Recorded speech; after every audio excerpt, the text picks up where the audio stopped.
Hai, sahabat YT Moba. Apa kabar kalian semua? Semoga kalian semua dalam keadaan sehat. Amin. Sebelum melanjutkan ke ceritanya, jangan lupa tinggalkan like, komen, dan subscribe. Karena dengan like dan komentar kalian, yang semakin membuat admin semangat mengupload lanjutan ceritanya.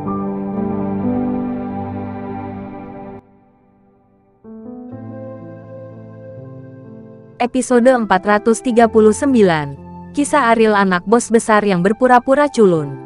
Nagita tidak tahu siapa orang yang dibicarakan Ariel, dan dia tidak tertarik. Jadi dia sengaja datang ke sini lebih awal hari ini, untuk berterima kasih kepada Ariel atas kebaikannya.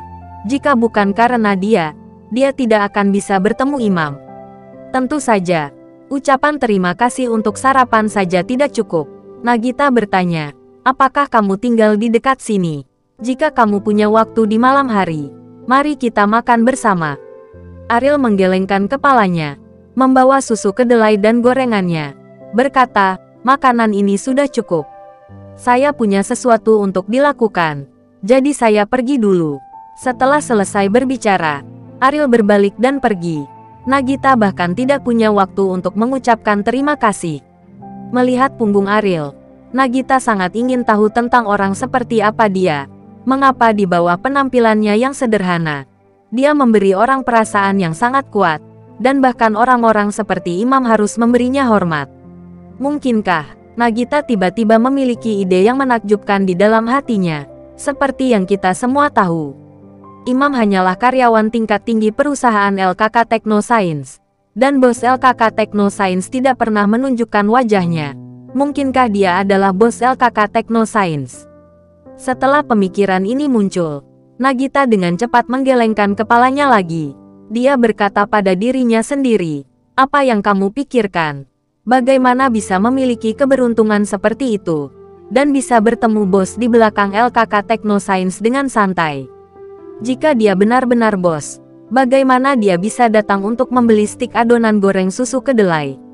Di pagi hari ya, dalam pandangan Nagita, pemilik LKK Technoscience sangat kaya. Pasti ada pelayan yang membuatkan sarapan.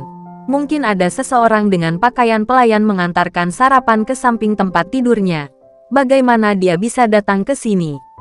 Bagaimana kalau membeli susu kedelai dan stik adonan goreng dari toko-toko kecil di pinggir jalan? Selain itu, tidak ada area perumahan kelas atas di dekatnya. Dan tidak mungkin bagi tokoh tingkat bos untuk tinggal di dekat sini. Kembali ke rumah dengan susu kedelai dan stik adonan goreng, Melissa yang tidak tidur sepanjang malam, sudah tertidur di sofa, disertai dengan suara dengkuran rendah. Sepertinya dia kelelahan tadi malam. Melihatnya meringkuk di sofa, pasti sangat tidak nyaman untuk tertidur dalam posisi ini. Tetapi pikiran untuk membawanya kembali ke kamar terlintas di benaknya, dan langsung ditolak oleh Ariel. Ariel meletakkan susu kedelai dan stik adonan goreng, lalu mandi, berganti pakaian, dan keluar lagi. Ketika suara menutup pintu terdengar, Melissa, yang sedang tidur dengan mata tertutup, mengubah posisinya, berbaring miring di sofa, dan membuka matanya yang merah untuk melihat gorengan susu kedelai. Meskipun dia tidak membawanya kembali ke kamar untuk tidur, dia masih ingat susu kedelai dan stik adonan goreng. Harus puas juga kan? Di area villa, Kauri kembali ke rumah setelah lari pagi. Baru saja pergi ke kamar mandi untuk mandi. Lina diam-diam menyelinap ke kamarnya. Melihat ponsel di samping tempat tidur. Dengan cepat mendekat dan mengambil ponsel tersebut. Dan menekan pesan teks dikirim ke Ariel. Isi pesan teksnya sangat sederhana. Meminta Ariel untuk bertemu di suatu tempat di pinggiran kota pada pukul 15. Setelah mengirimkannya, Lina menghapus catatan pengiriman dan pergi ke ruang tamu.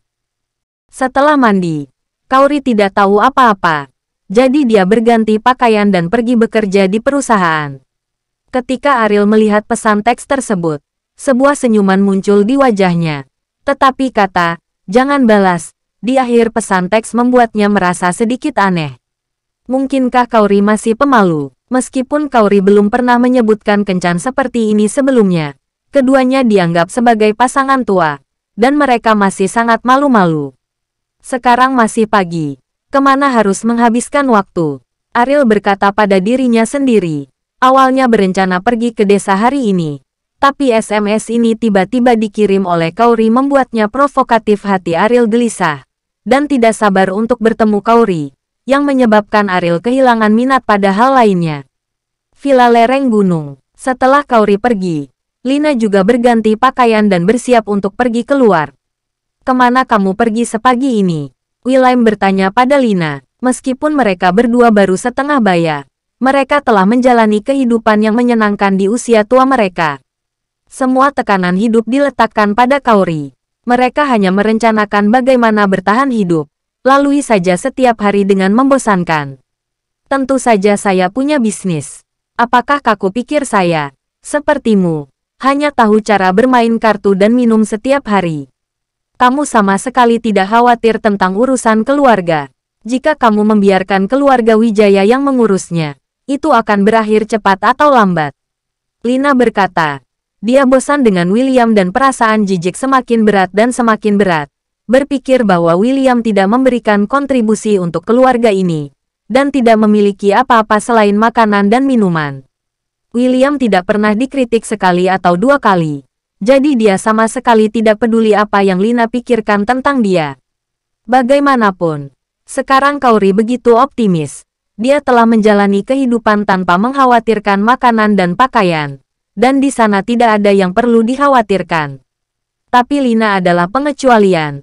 Pikirannya akan menyinggung Kaori. Dan William takut dia akan melakukan sesuatu yang bodoh. Jika kamu masih ingin menghancurkan hubungan antara Kaori dan Ariel, aku menyarankan kamu untuk menahan diri. Jangan benar-benar membuat Kaori marah. Maka kita akan diusir dari rumah bahkan tanpa tempat tinggal. William mengingatkan, dia berani. Lina tiba-tiba menyipitkan matanya, dan berkata, dia adalah putriku, dua adalah darah dagingku. Beraninya mengusirku, dan apa yang aku lakukan adalah untuk kebaikannya. Jika aku tidak ingin dia memiliki kehidupan yang lebih baik, apakah aku perlu membuang waktu dan tenaga? Tapi kamu tahu hal yang tidak tahu terima kasih. Mengapa kamu masih melakukannya?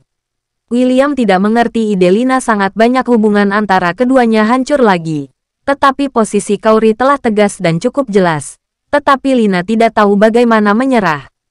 Dia akan berterima kasih kepada saya di masa depan. Hanya saja dia belum memahaminya. Lina berkata. William menggelengkan kepalanya tanpa daya. Kaori sudah dewasa. Dia sangat jelas tentang apa yang dia hadapi. Bagaimana mungkin dia tidak mengerti? Dan tidak perlu alasan untuk hal-hal seperti perasaan. Dan demi keluarga Wijaya, dia memang telah melakukan banyak hal. Dan sekarang perilaku Lina melewati batas dan sangat tidak etis, kata William. Kalimat ini membuat Lina mencibir dan berkata, kamu benar-benar sia-sia. Tentu kamu berpikir demikian. Kamu tidak pernah melakukan apapun untuk rumah ini. Tidak pernah mengkhawatirkan keadaan di rumah. William menghela nafas dan berhenti bicara. Dia tahu apa yang diyakini Lina. Dan mengandalkan bujukannya. Tidak mungkin membuat Lina berubah pikiran. Setelah Lina keluar dengan membawa tasnya, dia naik taksi ke pinggiran kota. Yaitu, dia mengirim pesan tempat yang disetujui dengan Ariel. Ada kota kuno di sini. Meskipun ini bukan tempat pemandangan yang populer, terkadang ada turis. Kebanyakan dari mereka adalah pasangan yang sedang jatuh cinta. Apakah kalian semua di sini? Semuanya bisa dimainkan. Bukan. Lina datang ke rumah penduduk. Seorang pria botak sudah lama menunggu di halaman. Pola mengerikan di lengan bunga tidak terlihat seperti orang baik. Jangan khawatir. Orang yang saya cari benar-benar baik-baik saja. Mereka semua adalah preman yang sangat kuat. Kepala botak berkata dengan senyum di wajahnya. Lina mengangguk. Mengeluarkan uang tunai 50 juta yang telah dia siapkan sebelumnya dari tasnya, dan memberi kepada kepala botak, dan berkata, ini adalah uang muka. Sisanya saya akan berikan kepada Anda setelah saya melihat hasilnya. Kepala botak mengambil uang itu, menimbangnya, tersenyum puas, dan berkata, jika Anda bersedia menambahkan sejumlah uang, aku bisa membunuhnya untukmu karena kita perlu menyelesaikan masalahnya. Kita bisa menyelesaikannya untuk selamanya. Jadi kita tidak perlu khawatir tentang itu. Lina benar-benar berharap Ariel akan mati. Tetapi dia juga khawatir hal-hal akan terungkap. Jika orang lain mengetahui bahwa dia berada di balik semua ini, dia mungkin akan menghabiskan hidupnya di penjara. Jadi dia tidak berani membuat keputusan seperti itu. Kepala botak melihat keraguan di wajah Lina, dan melanjutkan, saudara-saudaraku semuanya lihai, dan mereka memiliki kasus pembunuhan di tangan mereka. Bagi mereka, membunuh orang semudah membunuh ayam. Jika Anda khawatir tidak perlu untuk kecelakaan, metode mereka sangat bersih, dan setelah membunuh orang, mereka tidak akan pernah muncul di Bandung, dan tidak mungkin bagi seseorang untuk menemukannya, apalagi Anda. Apakah Anda yakin? Benarkah tidak akan ketahuan? Tanya Lina. Tentu saja. Jika ini ketahuan, kamu harus membayar untuk hidup Anda. Apakah Anda pikir kami akan mengolok-olok hidup kami sendiri? Kata kepala botak itu. Lina ragu-ragu sejenak. Jika dia bisa mengambil kesempatan ini untuk benar-benar membunuh Ariel, maka semua kekhawatirannya akan hilang. Itu memang sebuah kesempatan. Bersambung.